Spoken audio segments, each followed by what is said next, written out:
Hi, my name's Adam Erickson. I'm here with Tyler Graham. We are at the Colloquium on Violence and Religion cover conference at Notre Dame.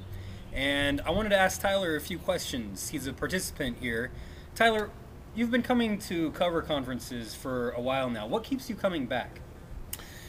Well, the importance of Rene Girard and the mimetic theory can't be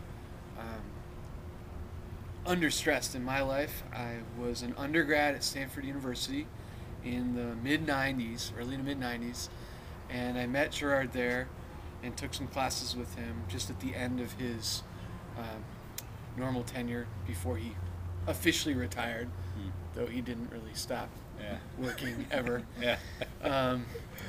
And encountering Girard for me was part and parcel with conversion to Christianity from atheism, and as well as a kind of rebirth for me in my own intellectual studies. I'd kind of taken a plunge into a radical nihilism through some of the contemporary French literary critical stuff like Derrida and deconstruction and that kind of thing. And Girard gave me a hermeneutic that was not only viable in some of the literary texts I was looking at, but also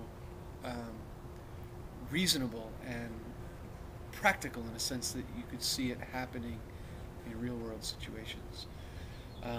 It was actually, I guess, some work of providence that there was a cover conference right in Stanford at that time, so that was the first one I attended. I remember meeting in that very first meeting guys like Wolfgang Palaver and other folks that I see frequently. At Stanford, I was able to stay another year. I would meet frequently with guys like Gil Bailey and Bob Hamilton Kelly. It was clear to me through those encounters and the continual reading of Girard's books and the application of those texts to the things I was interested in, that this was a theory with massive implications and tremendous viability in the academic world. Was there something, I'm interested in your conversion from atheism to Christianity. Was there something specific about your experience with Rene or with mimetic theory that helped in your conversion process? I think when I look at the key texts that were guiding me through my conversion, there were things like maybe a little bit of Paul, definitely Augustine's Confessions, Dante's Inferno, which was mediated through some lectures by John Fricero, a former colleague of Girard's and someone very sympathetic to his approach to literature of conversion, and Girard's own work.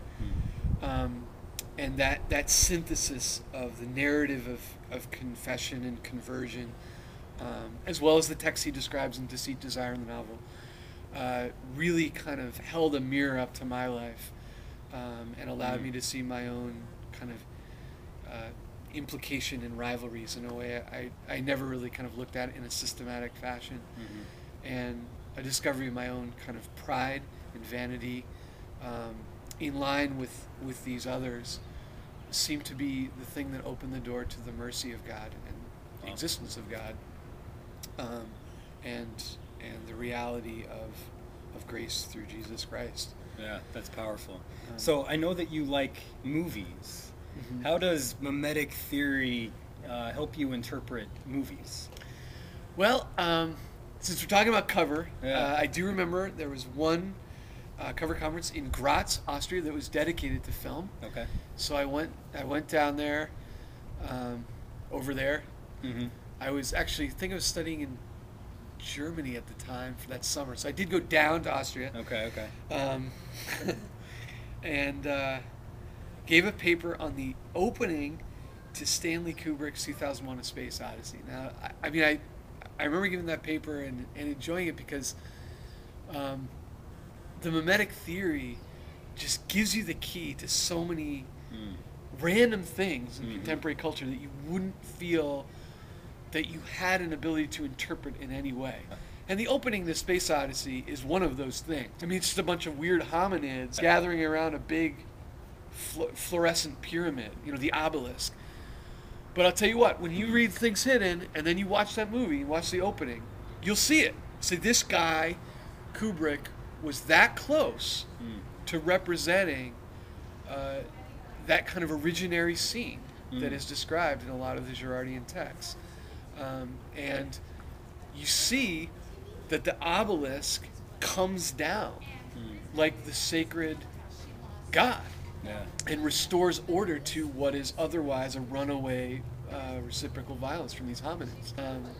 And I mean, who else is going to give you the lens to interpret that? It just looks like a space odyssey, so you kind of like Midsummer Night's Dream. You're like, well, it's just fairies, it's just a love potion.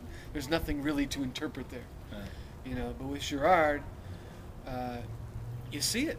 That's great. Well, Tyler, thank you for your time. Yeah. And all your work with Cover. My pleasure. All right. Thank you. Take care. You too.